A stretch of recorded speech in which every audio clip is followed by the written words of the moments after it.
girl was doing an interview on the podcast and she lost her wig. Yeah, she's like, oh. She went from talking about God my God. Nick. Yeah, I seen that. That was hilarious.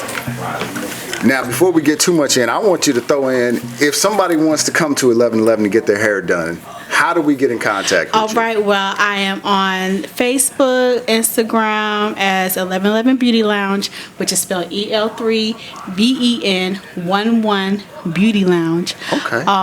And I do have a book now link on those platforms. Also, you can give me a call at 540-814-9039. That is my business personal phone. Okay. You know. So yes, and I will direct you to a link and help you book. Okay. So yeah. What kind of hairstyles are you really loving doing right now? Honestly, I like the fact that I can do everything. So it's not like just a repetitive, braiding. I can braid. I can do haircuts. I can color. Okay. Yeah, I can pretty much do it all. I also love a challenge where my guests might suffer from alopecia and need something creative to bring their confidence back. So I like to do it all. Okay, that's wonderful. All right, now I cut in. You said you wanted to describe when you two met. Oh, well, I was going to say, since she brought up 2020, that's probably around the time that I met Bridget. When, I started working from home and we're consuming a lot of social media. And, George Floyd happened. Mm-hmm. And as a black person, you wanted to do something. You saw other cities, having protests and rallies. And I didn't know what we could do in rural Virginia. And then I see posts about Bridget and what she's doing regarding the Black Lives Matter movement. And I was like, I got to meet her. I have to meet her. And she was doing it. And to keep Black Lives Matter relevant in rural Virginia is no easy task. Right. Yes. We just discussed the black population in Franklin County. It's less than 15%. Yes. And I'm going to tell you, I know I've got to pass the show on over to you, but one of the things I'm so proud about you doing the Black Lives Matter piece is so often people will talk about the summer of love and all the burning going on. And I go, look, I went to Black Lives Matter protests and they were amazing. There were things there for kids. There was chalk drawings. And I'll point to you and say, look, I was there. You can't tell me people was destructing things when I was at these Black Lives Matter. And you, if you were in Franklin County, had the opportunity to be there because they were posted regularly. Right. So how important it was for me to be able to now push back by saying, I was at these things. You can't tell me what they were like if you avoided being there. Yep. And that's because you were able to put them together. And everybody was welcome. Right. Well, I would say ours was a little different than other places, I would say, because in some places they were kind of aggressive. I won't say violent, but people are angry and we're upset. Everybody was upset at what had happened to George Floyd. So I feel that we were an example of how a community should respond to events like that, and I felt like we did try to bring the love. Yes. We was protesting for what wasn't right, but at the same time we still had that love for people, because we look at people, because we are a loving race, we don't look at other races like we want to hurt them. We just want to be equal as you. So yes, and that was a hard pill to swallow, to hear pushback on matter, that your life matters. Because we kind of started the Blue Lives Matter, the Red Lives. What's the other one? I ain't met not one blue person. Right. Back the blue. That's what it is. Back the blue. And it was it's not that we hate the police, because we have some family members that are police officers. We don't like the what's the word I'm looking for? We don't like their. I don't like the way policing is done. Yes, I would say we do. We have some really wonderful police officers, but we often ask them to do things in a way that is detrimental. And it's not fair to them and it's not fair to us. And if we can work together to fix that, and it felt like you really helped build a bridge to create that kind of conversation. I felt like it got torn down. It did. Like when they power washed that stuff off the bridge, they worked just as hard to tear down any bridges that were being built. But I felt you building that. Thank you. Yeah. It wasn't just me.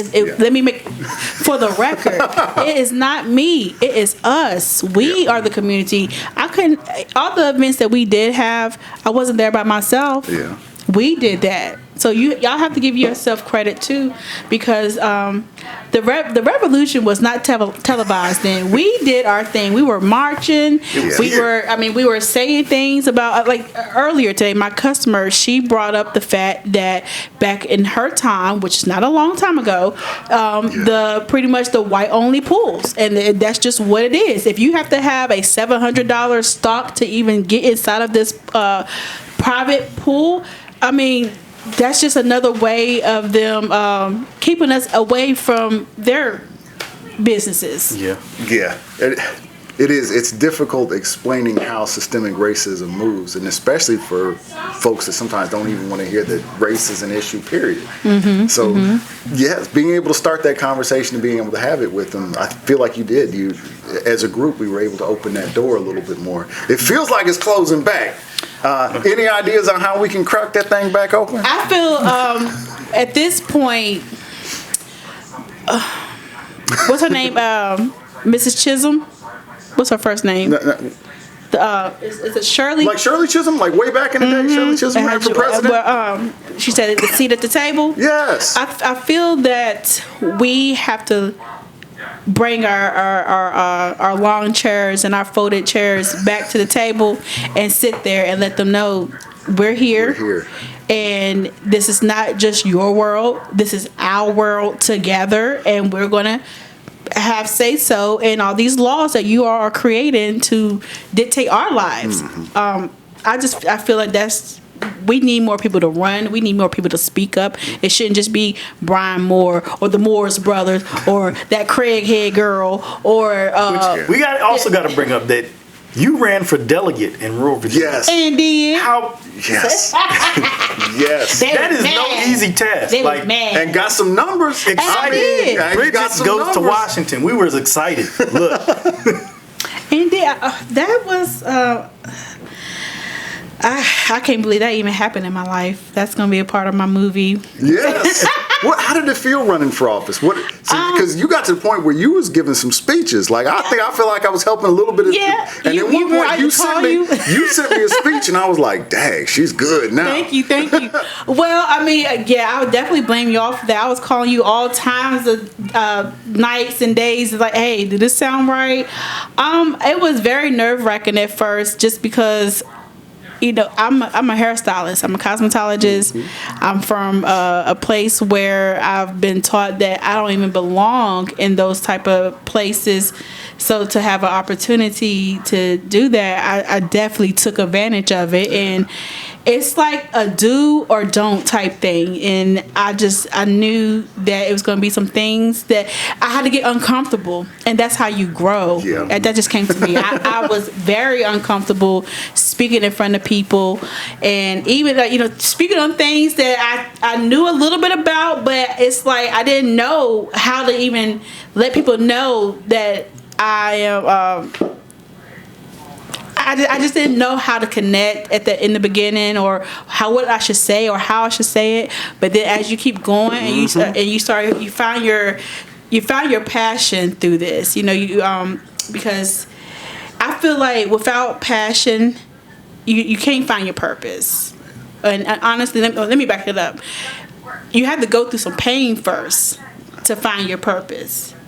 Does that sound right? It does. Yeah. Pain, passion, and purpose. Yeah. That might be the name of this episode. Yes.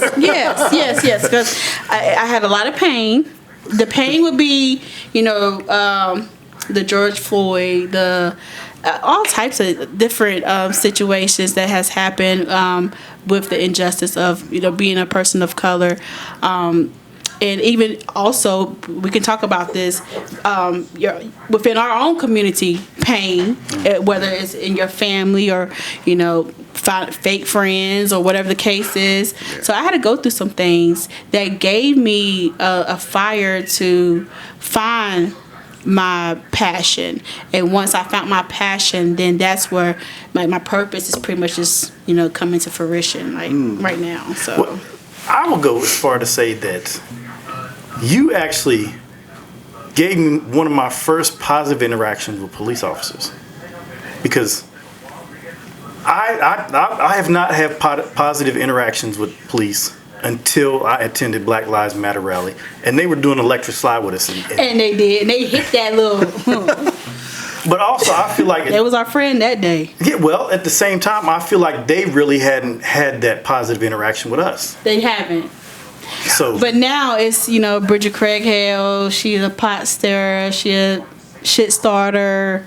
She she brought racism here. I've seen that. In the Washington Post, that's what my old book brought racism here. Like it wasn't here. Did y'all see that? No. It was in the Washington Post. I hate to even call his name like Beetlejuice. Oh, but don't say it 2 more times. Oh no, right? I would say the car wash. How about that? Yeah. The car wash. Y'all remember that guy? Because y'all had to come with me to the courthouse a couple of times because he was being a business bully, calling me the B word, calling me fat, and talking about, Black Lives Matter, all lives matter. Like, I would walk out my salon at night and he'll be outside saying crazy stuff. So, that one does get tough. 'Cause I hadn't even thought about having those positive interactions with the police before, because I think I had the same story. I think 6 months before the COVID shutdown, I had gotten pulled over by a police officer.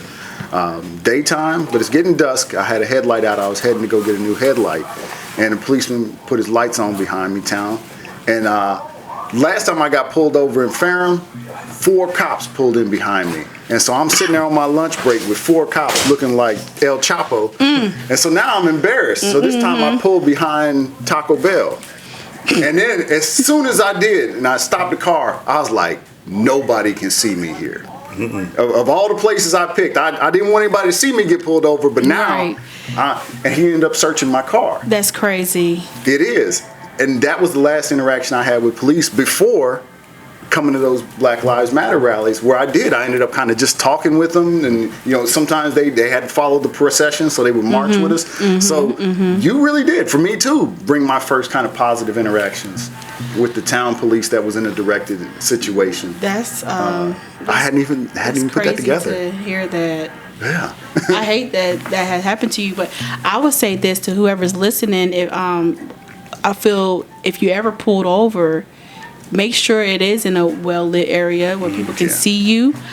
Even go live. I know you might not want nobody in your business. Now, if you know you're not wrong, let's say that. If you're wrong, don't go live.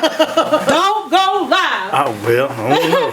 But if you're not wrong, then you need to cover yourself, because right now we cannot. I don't trust a soul. I don't even trust their cameras, because they can edit and put and delete whatever they want. Well, I think maybe that's a stretch. But I hope it's a stretch, because I think you built more trust in the town police with me than I'd had before. And I know, that wasn't necessarily the intent, because we were there kind of mourning how we'd all felt we'd been treated by police. But it really did build a bridge that I think the town police somewhat were able to take advantage of. We've had some shakeups since then. Because you have to remember, after 2020, during 2020, we thought they were our friends. Let's just be real. I thought they were our friends. I did too.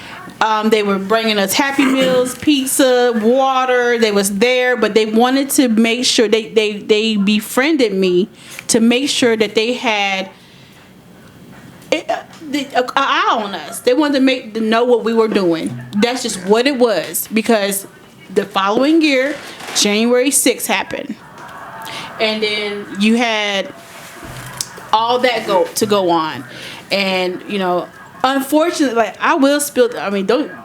Is there? Should I? Some things I shouldn't say or should say? I think we can say everything, but I think we don't need to include most names. people don't understand why January 6th hurt us so bad. Like this idea that they could be so angry at us for saying that our lives mattered that they would like tear down a Capitol, a place we're all supposed to be part of. What bothered me is that I think I realized that they don't think that laws apply to them. Right.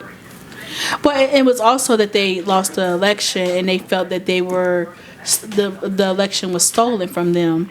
And also I do feel that indirect but very direct, but he says stand by and stand back. Yeah. I feel like that was like a subliminal message, like, okay, yeah, we going I don't know if they got a secret society where they go meet up every Wednesday or so, but somebody got the memo for everybody to meet up at the Capitol on January 6th, and unfortunately, people lost their life, and that's what bothered me. I don't give a darn that they was up there protesting for what they believed in. I've said that so many times, and I mean that. You have the right to protest what you believe in. If you believe that the election was stolen, but by golly, go up there with your signs and protest. You have the right to do that, but you don't have the right to take a life. You don't have the right to act like fools and act like you don't have no dang on sense. They was up there acting crazy, like I said in the Washington Post, like animals. They were acting like animals. When you go back and watch that CNN broadcast, they were going crazy. I mean, even mimicking some characters from The Simpsons. So I don't know if this defecating in offices. Yes, they did. They were bragging about that. So I'm not gonna put out names unless we do a part 2 and we're gonna put out names, because some people are. I do have a list. I have a list. But I don't think I did a good enough job of splitting your your business with we got kind of into the weeds before I got to brag more about this. We can conclude this and start getting juicy. How much time we got? We're only 18 minutes in. I think it's just going to be juicy. I don't think there's a choice. It's going to be juicy. Well, I mean, because you kind of got to bring up the political stuff, because it does. My business and the political things kind of go hand in hand, because like I said, in 2020, I can tell you exactly from January, February, March, all the way up to December what happened in 2020. However, like I said, March, COVID happened and everything was going crazy. But we were a part of a revolution at that time, and I just think if you was not protested in 2020, you missed out. You missed out on an opportunity to speak up and stand up for not only yourself but for other people, especially George Floyd and Breonna Taylor and Fidel. What's his name? Philando Castile. Yeah. Which I was about to call him something. Man, that brother looks a lot like me. It's scary, the similarity. And Breonna Taylor and my wife's similarities. Now, also, we hear a lot of comparison to Black Lives Matter compared to the KKK. Oh, you cannot. First of all, if you attended one of Bridget's rallies, you would know there are far more white people out there than there are black. It sure was. That is one of the most diverse group of people I have seen in Franklin County. Ever. I have yet to be attended to a Klan rally. And I guess that's what misunderstood is about. We wasn't invited to the Klan rally. If they invite us, we'll show up with the mics. We might bring you though. I definitely got you. I don't know if I'm going to pull up. I would love to, like I said before, I would love to have conversations with Trump supporters, even with the KKK. If they ever want to talk to me, the militia, we had run-ins with the militia. Yes. Like, we had a lot. There was a lot going on in 2020. But by the end of 2020, November is when I opened up my business. Yes, November. Well, I graduated cosmetology school September 19th. I'm sorry, the 18th. I ended up getting the keys to the salon the 19th. The very next day. I don't know how God did that, but that's manifestation. Manifestation is real. If you don't know anything about manifestation, look it up. It's no handbook to it. It's all inside you. The power's in you. But I manifested that. By the October 1st, the lease was in my name. This place was cream, blue. Well, it was like a baby shit blue, and baby shit brown. It was, and these chairs. I bought everything in here for $3,300, which was an angel number to me. So I was like, okay, alignment, and like I said, it was the 1st of October that I signed the lease, and God gave me an extra month to get everything in order. I had my grand opening on 11/11, and I was able to paint, get all the things I wanted in here, set it up. I had a couple of homegirls to come and help me clean up. And you know, I had my grand opening on 11/11. The mayor actually came. I don't know if he wanted to come, but he came. And you know, he kind of stood back and like, you know, do it. You did a good job. And you know, he went on about his business. I haven't seen him since. This is the old mayor. What's his name? Angle. Mayor Angle. Yes. Shout out to Mayor Angle. He tried his best, I guess. Look, he was the voice of the Franklin County Eagles, and I did not realize that. I was like, he sounds so familiar because he doesn't talk outside of that. So that was more personality, where he sat back. Yeah. But yeah, I'm glad to hear that he came and showed up. He did. I feel like Penny Blue had a little something to do with that, maybe, because I think somebody called him and let him know, like, hey, you need to be. Especially at that time, we were on their necks in 2020. Honey. This was one of the first black businesses I know that is in downtown Rocky Mount and not on Warren Street. Well, also, just to let you know, this was white owned for 50 years. Oh yeah, I knew that. So I'm the first black owner ever in this building. I was gonna say, I would go as far to say is this downtown area in Rocky Mount. Unfortunately, no. Linda Poindexter had a building. Oh, okay, yeah. She had, you know. Shout out to Linda. Yeah. She had her business down here, and I want to say, anybody else maybe? Charge it to our minds and not our hearts. I just like that. I do like to give credit when credit is due, and Linda did have her building down here first. I forgot because I always remember on Front Street. On Front Street. So, you know, shout out to her. Yes. Yep, shout out to her. But yeah, after that, that's in November 11th. So, you know, from there, December, January, by February, I decided to run for. At first, it was going to be exactly. So I did not. I didn't realize it either because I'm like, okay, I just opened up a business. Yes. I'm not paying attention to anything. I'm just because I've been booked for years. I'm not even lying. I didn't. It is God. It's not me. I don't want to be like, oh, I'm all that because I'm not. I don't know how I became booked. A little bit. I don't know how I became booked like My this. kids got compliments when you did their hair. Well, thank you. Thank you. There's some skill involved. Thank you. It takes a lot of a lot of trials and errors. I used to fail a lot, and my braids used to come loose, and they wasn't the best looking braids in the beginning. But I used to find inspirations from other people that did hair. Hold on 1 second. Hey, chill. I'm sorry. I have a puppy kettle in here, honey. So. Cute little thing. Puppy too. Yeah, they puppies. So, I done lost my train of thought. Hold on. We're gonna edit this, right? We're in February. Yes, we're in February. Oh, so yes, like I said, I hit the ground running. I just seen that it was more things that need to be done because I mean, during 2020, we were really living this. This wasn't like nothing for no show or lights or anything like that. We were really living this life, and so I'm like.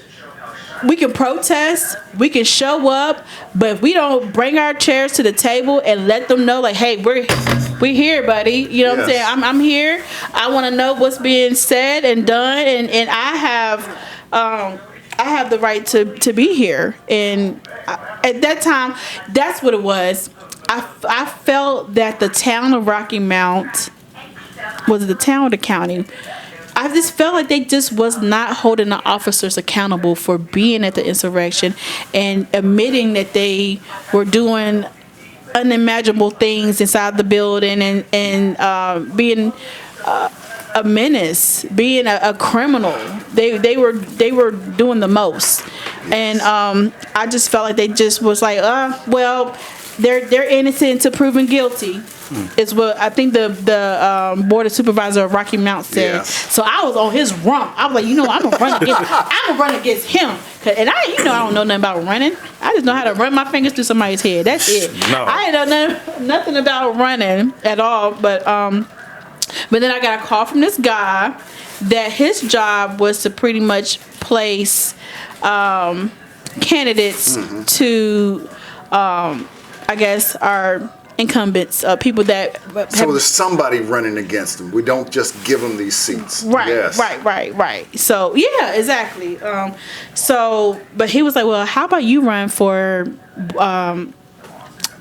Delegate. House of Delegates?" Yep. I couldn't think of the name. He did. He had to run because there was somebody out there saying, "This is what we want. You have a better option." So he had to get out there and have something. So yeah. And he definitely told me that he's like, "You're not gonna win, but at least we are not making it easy for them." No, Yes. ruffled And so some feathers, made some noise.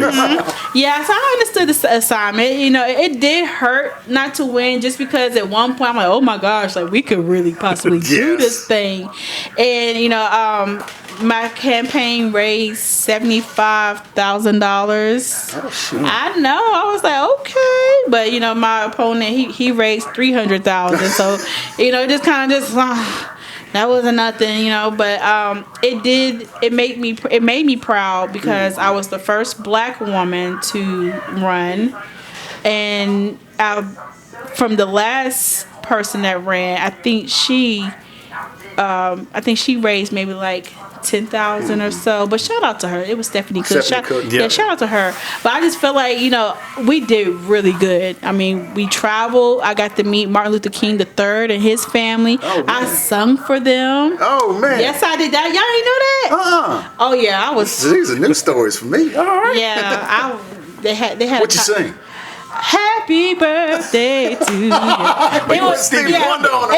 It was somebody's birthday, and Mrs. King was like, "Can somebody sing Happy Birthday to my friend?" And this person I was with, they were like, "She can." And I had Patron. Bridget did it.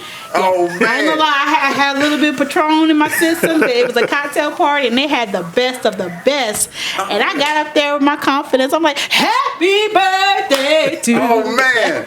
Then Bronson dancing in the background, so we got to take pictures with them. I met Al Sharpton at the same party. Yeah. We're talking. I'm telling him about what I'm doing in Virginia, and John Lewis' nephews. Oh man. He flirted with me a little bit. But I'm like, hey, I know it. Okay. Out there's causing some good trouble. All right. Yeah, he said that. He's like, who is this causing this good trouble in Virginia? I said, it's me. That is all right. Yep. So after that, the whole 21, that was it. Was I was running. I entered a new relationship, and then I lost, and then I lost everything. I lost the relationship. I lost the campaign. Well, first I lost the campaign. Then I lost the relationship.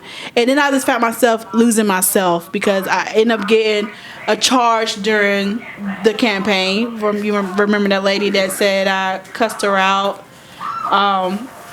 Which I didn't call her out her name, but I did tell her what she was doing was racist, and that real white people we don't have to explain this to, is what I said to her. But somehow she was able to go to the courthouse and tell them that can I say cuss words on here? Yeah. Said I called her a bitch, a white bitch. And I never said that. At that time I have an image to uphold. So I'm like, I gave her a good Negro spiritual and cussing out on the side of the road. We was right down here at the farmer's market. I feel like this is the same woman that flicked my son off, who was holding a sign next to my mother. They were protesting Penny at that time. So, and I'm like, look, I know Penny is a very strong Black woman, and she is, she had a lot of backlash for her being herself. And in her position at that time with at large, they were pretty much protesting for her to leave, to get out that position for a white man, and that was straight up racist to me, because how are we gonna put a white man in a position that was made for people of color? Mm-hmm. That's crazy to me. He should have never been allowed to even run for that. They should have found somebody else to do it. But I just didn't like that they were bullying her. So, like I said before, I'm a bully's bully. So what is with it almost seems like there's an anti-black culture going on. If you follow anything on social media, if they mention Black History Month, there's backlash. Mm-hmm. Why we got to talk about Black History Month? Mm-hmm. If in our entire last recent episodes, we've talked about was literally complaining about the fact there is a Black History Month. And what else was brought up? What about white history? Y'all have that we live white history every day. Every day. You take your black ass outside, we are living white history. I'm sorry. Now, but that's just what it is. I think I have a little bit of a different opinion on that one. Right. I don't think we have enough white history. Part of the problem is, can you name 4 white abolitionists? The Quakers? Right. We can't. But the truth is, the same way you got out there and had those Black Lives rallies and white people showed up and said, I'm here to support you. They've always existed in this country. Mm-hmm. We had abolitionists who signed the U.S. Constitution, but the only ones we put on the money are the slave owners. We have a white history in this country that is positive. Okay. But we don't teach anybody that history. See, that's why I don't think there's such thing as white history. There's no... What are white people? Well, and then that gets the other one. Is I don't know if they know who. Being black means that we have no traceable, we can't. We created a history. Yes, because we can't trace our roots back. Right. Our heritage was stolen from us. Yes. If you're white, you have a traceable history.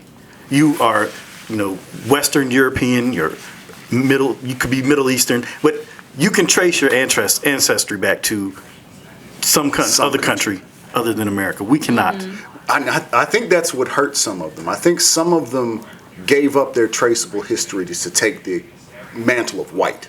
Is they used to be Irish, but when they said, hey, you can be white, they put down Irish and they became white. Mm-hmm. And then 4 generations later, they don't have any Irish. They don't understand what it was to be Irish. And then we're sitting around going, well, we know what it is to be black because we created this thing from the moment we came off those ships. Mm-hmm. This is our thing. And now there's a hurt there. Like you've got something that they can't get.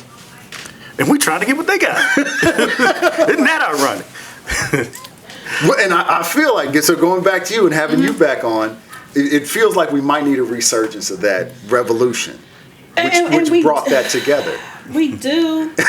We do. But it's just, the anger is too strong, man. The hurt is just way too strong at this point, especially what the new administration is doing. I mean, just dismantling our history, period. Does that, how can we talk about white history when... I really feel like they do have. We know about George Washington. Right. We know about Thomas Jefferson. We know about we John white history. Adams. Yes, you see the bar crawl last. All these black folks walking around with green shirts and talking about "Kiss Me, I'm Irish." Right. Come on now. Right. Don't get me on that now, because honey. But we don't talk about the 2 white men that were killed before they crossed the bridge. Before they beat John Edmund Pettus Bridge. We don't talk about the 2 white men that drove down there to support Dr. King and were killed beforehand. I didn't know that. There are white people who have always been there to support us. I love that. And we just leave them out of history. Shout out to the white people that has been there. Thank you, white people. They showed up for you when I came in. They definitely did. I wanted to come in and be angry. Yes. And I come in and I go, man, there's more white people here supporting this than black people. But they angry too. They're like, hell yeah. But I can't be angry at you as a person. Now I have to go, okay, there's a system here. There's something bigger. It's not the white people that's the problem. There's this system of oppression that holds whiteness different. And I think that's one of the freedoms going to those Black Lives Matter rallies that gave me, is being able to separate it. Like, it's not this person that's this problem. Yes. It's something we can disassemble. It's a negative energy. I don't want to call it. I don't want to give the devil the credit, but because it's either it's love or hate. It is not a white black thing. If we want to say not a white black thing, love and hate. And hate. Those people that showed up for us, they love. They loved. Yes. Those people that don't and it will never. They hate. And what do you associate hate with? Negative. Yes.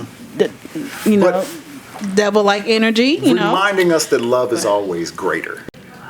It is, and it heals too. And it heals. Even I had I want to speak on anything of the case, but I had a situation where officers had to come inside of here, and I told them about something that was said in here to me that was racial and racist, and the officer apologized to me on the behalf on this person that said the ignorant comment, and it touched me to what I didn't let him see me cry, but when I went in the car, I was like red on Friday. I was crying in the car. I really was, because it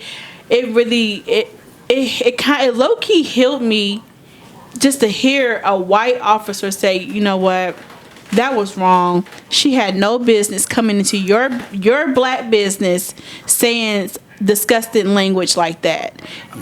I love like that. Those are the opportunities that that's the white history we should be talking about. Well, but that's not the white history that they're going to teach us about. They're going to teach us about how they won, or they never won anything, right? Did they win anything? Who? The white. The Confederates? No, they didn't win. No. They won some battles. Well, that's... Nirvana lasted longer than the Confederacy. Right. Well, what history are they going to talk about? And I guess that's where I thought the beauty of what happened in 2020 is because they became us. That same us you were talking about, it was a us that created. We don't have to rely on them to tell us the history. We can get together and us can describe us history. Us can. And us doesn't necessarily, like you say, mean black. Yes. Us in love. Us in love. And I feel like that's what we've got to get to next in order to move. But we don't know how. Lord, we don't know. I don't know. Because at this point, I feel like I'm in a movie with all the new laws and all... everything that's going on. Yeah. It's still people getting killed. It's still people getting, arrested, wrongfully arrested. So at this point, like you said, we do have to keep fighting good. We have to still keep fighting with good, but it's honestly, we have to call on God, because we can't do this on our own. It's really to the point where we have to literally let our hands go, and what they say, where them fans at, and join the line dancing. Because right now, that's what black people are doing. We don't care what he's taking. Take the food stamps. Take this. That's what I love about black people. We are so resilient. It doesn't matter what you do to us. We're gonna come back. We're gonna act like you don't even exist. We're gonna do our own thing. I just wish that us, people in love, would get together and build our own, instead of relying on people in hate and being a part of their system. Why do we have to be a part of their system? That is the good question, because I think a lot of it is because it was there and we came into it. We go, this is normal, and we don't question it. It's like, why are you doing this? I don't know. I always did it. And then what you're supposed to do? But somebody has to come along. You have to say, hey, why? Yep. Right. I haven't asked myself that. So it's like, what's next? What can we do to move forward, to make sure, because we're gonna, eventually our kids gonna be in our position. And I don't know about you all, I'm pretty sure that you all are teaching your kids how to speak up for themselves and how to speak up against any type of bullying. And if not, you definitely should, because I definitely teach my son how to speak up for himself and for others, because we don't play that. I don't know that I do. And in light of this recent tragedy with the 10-year-old who committed suicide, it has been a topic in our house recently. Yeah, same. It's been a topic for a while. Yeah, but bullying is different. A lot of it is on social media. We've seen public figures in our town going back and forth on social media. Yeah. Right. Yeah, and I guess if the adults can't do it, how are we going to expect their kid? Well, and I do want to mention that I will be having a workshop for our children here April 19th, where I'm going to be teaching them how to do their hair. Is it through the Stars? Huh? Through your Stars program? Rising Stars. Yes. Okay. My nonprofit. I definitely want to shout that out. Yes. But the reason why I'm bringing it up is because I will be touching on the topic of hair bullying. Because that is a thing, and that's for white, black, Mexican, Asian. That's for hair is hair. Hair has no race, and just teaching kids how to be kind to each other. And I feel that's why I've been on y'all two for so long about starting a Father's First program, or at least helping finding somebody that can do this, because we have to. If we can't touch, Trump or that 30-year officer that's been on the force for how many years, and he just think all black people are all just criminals. We can't touch those people, but who we can touch?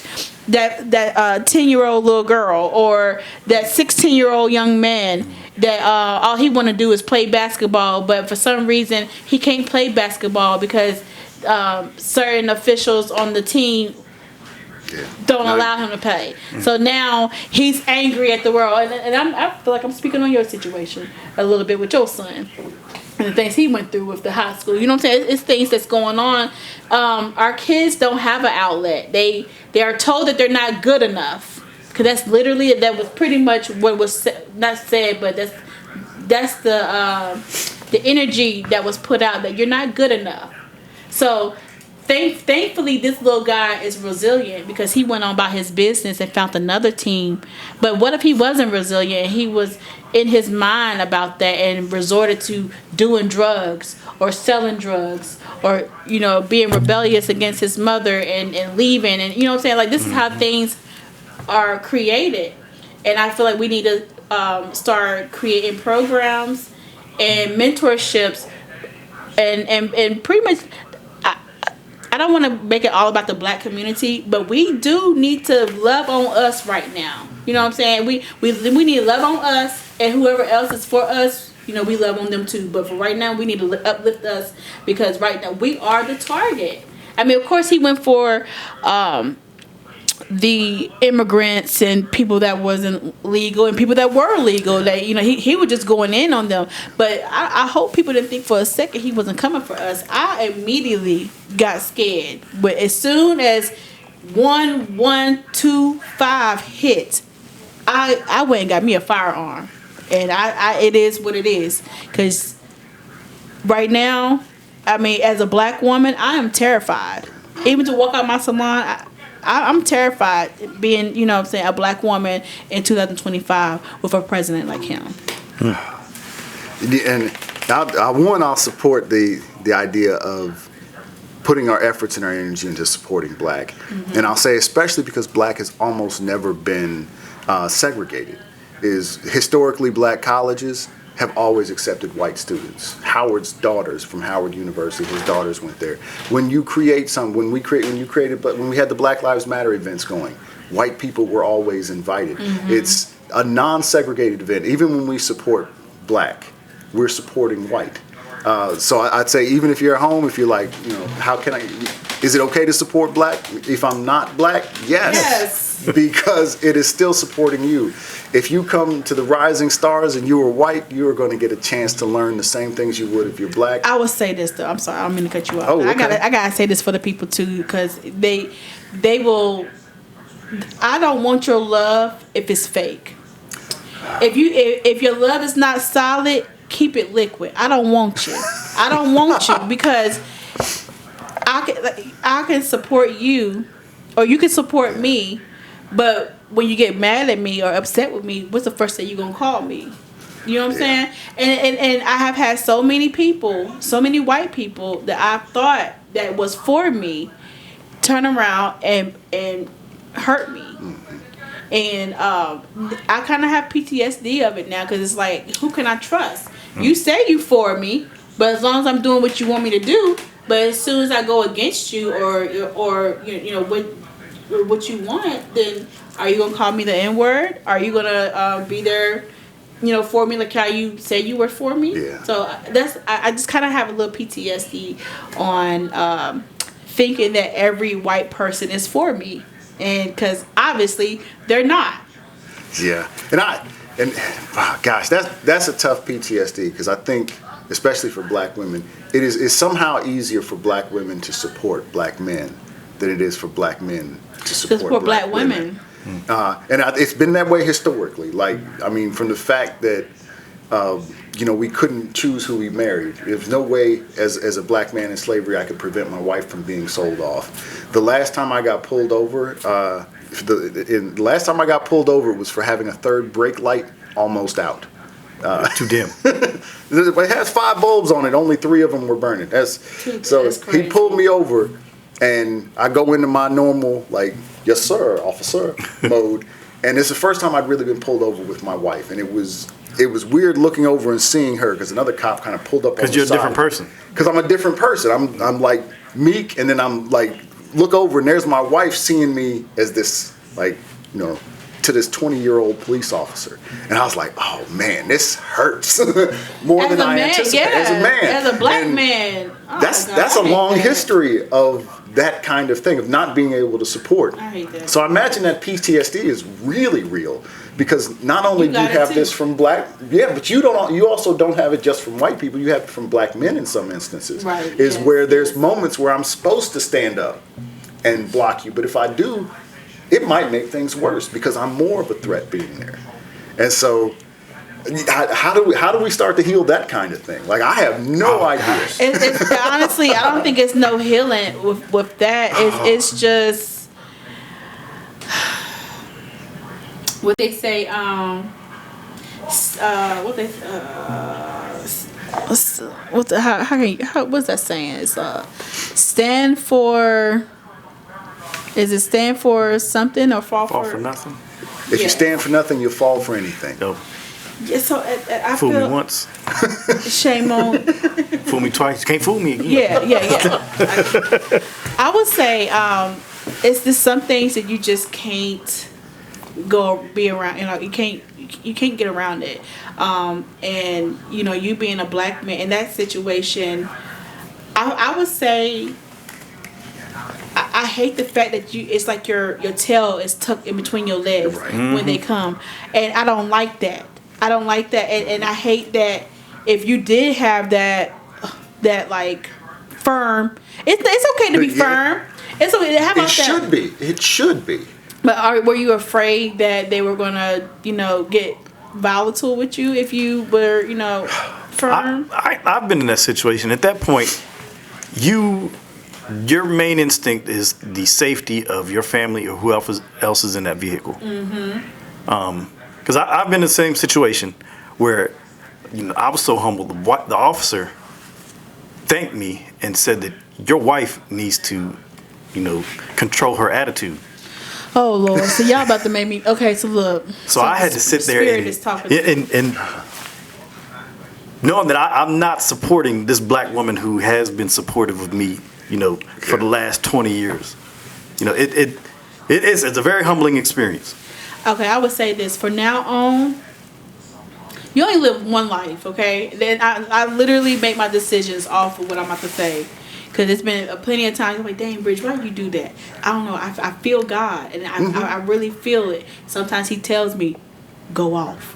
I'm serious. I know it might sound crazy, Yes. but every time I done went off, something good has came out of it. And y'all both are black kings, number one. Your fathers, your husbands. You protect your black queen. I don't give a damn if he got a badge on or if he's Trump or what white supremacists they are. You die protecting your family. You hear me? You do. I'm sorry. I know you might not want to die, but it either, because I'm going to tell you this. When you are on your deathbed, you're going to think about like, damn, did I protect my wife the way I was supposed to? Did I do this for my kids? Because I'm telling you, when I was 5 months pregnant, I had somebody say something very nasty to me about my son. Very nasty. Okay? I lost a baby before him. So the things they said to me about my son was about death. And something in my spirit was like, you are not going to leave this world until you put your hands on this person. And I know it might sound crazy. Yeah. It might sound crazy. But I had to. Because I am not going to leave this world never defending my child. I don't care if I do have to do some time in jail. I'll be gladly. I hate that I have to be away from him for a little bit, but it's not even a pride thing. It's just you standing up for yourself. And if you have to die standing up for yourself, at least you die for something. You ain't die with your tail tucked in between your butt cheeks. Yeah, I don't know. I'm not dying for a police stop. No, hey, but sometimes people have died for a police stop. Yeah. They have. And I think that goes earlier where you were talking about like not where it feels like society tells black folks we're not enough. You know, you're not enough. And I know that was literally for us ingrained in us. Like you're gonna have to be twice as good to get the same thing as someone else. Like growing up hearing that, as good as you may think you are, as smart as you think you are, it's not enough to get equal. Right. I gotta be double to get equal. Quadruple Is what we've spent most of our time hearing. And then y'all living are that good way. enough. Y'all are amazing. Do y'all not? I wish y'all see what I see when I look at both of y'all. I'm trying to tell y'all, if y'all saw, you would be running for freaking, both of y'all would be running for mayor. I'm serious. If y'all saw what we see in the community, and I can't speak for everybody else. I can speak for me. What I see, y'all give me hope in the black man. I love seeing y'all with your wives and your children. Y'all are literally the example. So I just wish I had a little bit more confidence. Well, some of it's confidence, but some of it's also. Ass about you. Well, that's the part is I know I don't control the narrative. if I did something after I was killed, I would have been the problem. Is my wife would have been walking around and they'd go, well, there's that guy that had the drugs in his car that they found after they shot him. That would have miraculously showed up. Right. There's the guy that, you know, he had a beer in his system when they pulled him over. So we know it was a problem. Because I know if I'm gone, I don't get to tell my story anymore. Yeah. It's gone immediately with me. As long as I'm here, I can defend myself. Yeah. They don't find that one picture of me with a do-rag on Facebook. And you're the biggest gangster. My cool. Right. Well, look, I don't think it was. I think you did the right thing. I think that you know how to control your anger.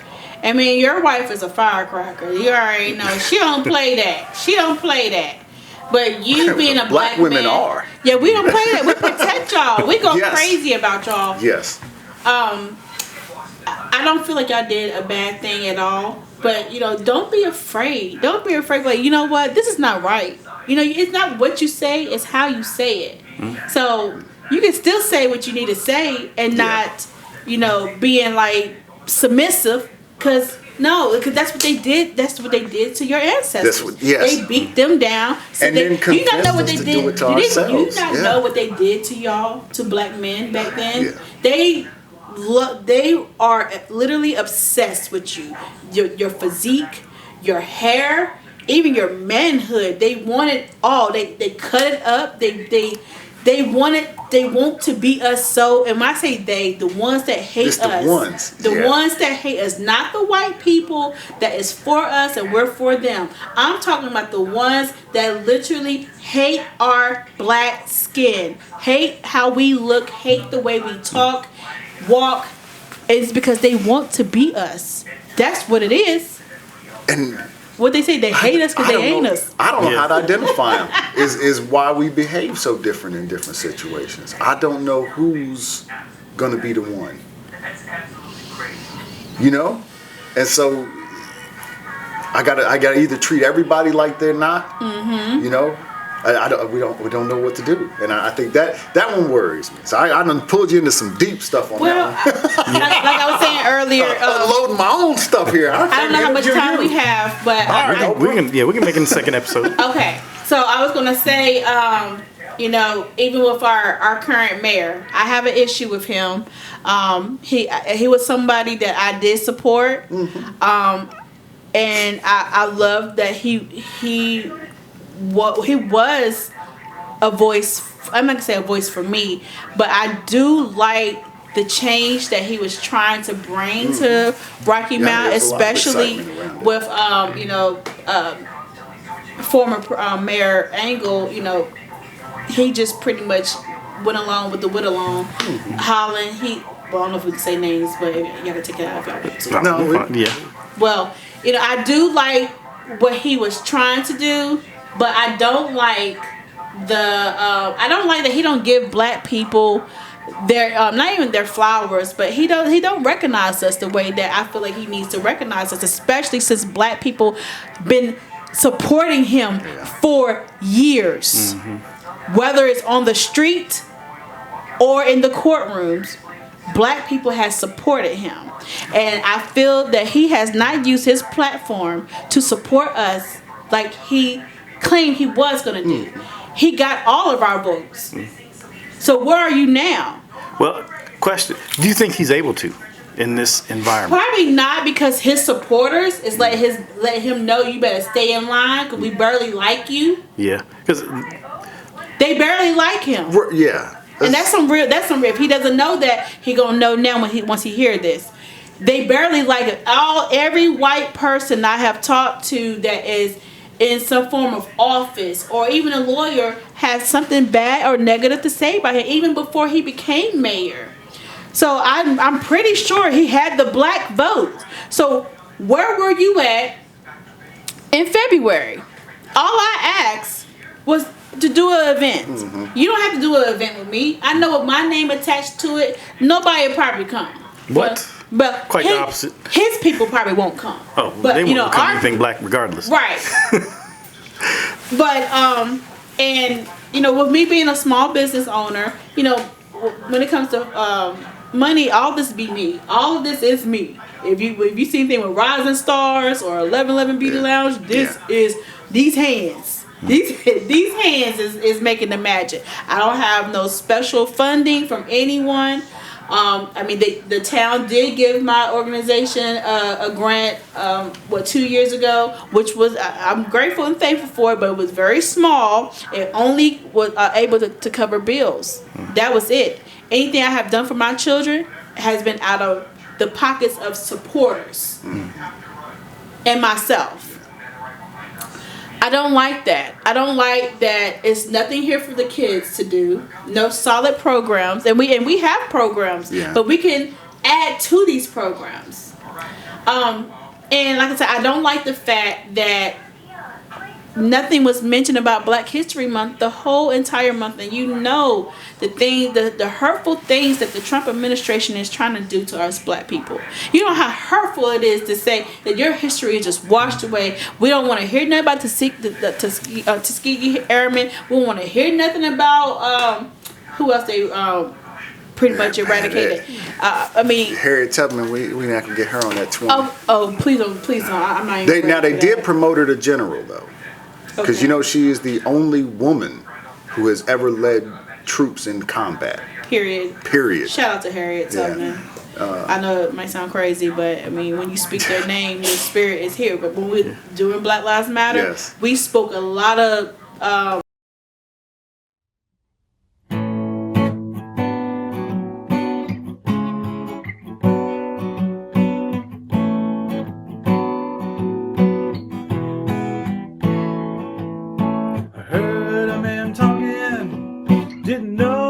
was saying, but it kept on spilling. His words just the same. His mind seemed scrambled like a burned out candle, with half the wick missing and a nothing for flame.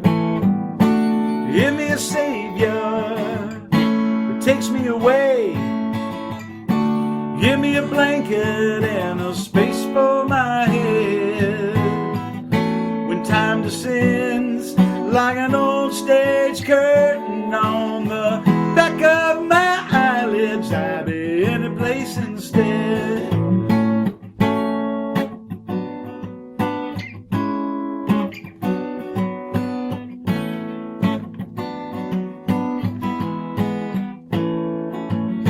It just kept rambling, talking 19 to the dozen, like a worn out needle, tripping right across that groove. He said there's a silence that's creeping in darkness, but why look for answers when there's nothing to prove? Give me a savior that takes me away. Give me a blanket and a space for my head. When time descends like an old stage curtain on the back of my eyelids, I'll be in a place instead.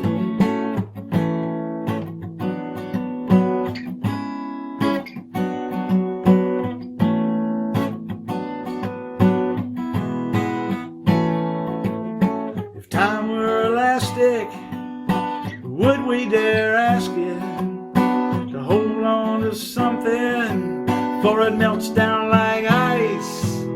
And if we could listen, we'd hear back the laughter, 'cause no one ever wades through the same river twice. Give me a savior that takes me away. Give me a blanket and a space for my head. When time descends like an old stage curtain on the back of my eyelids, I'll be in a place instead. When time descends like an old stage curtain on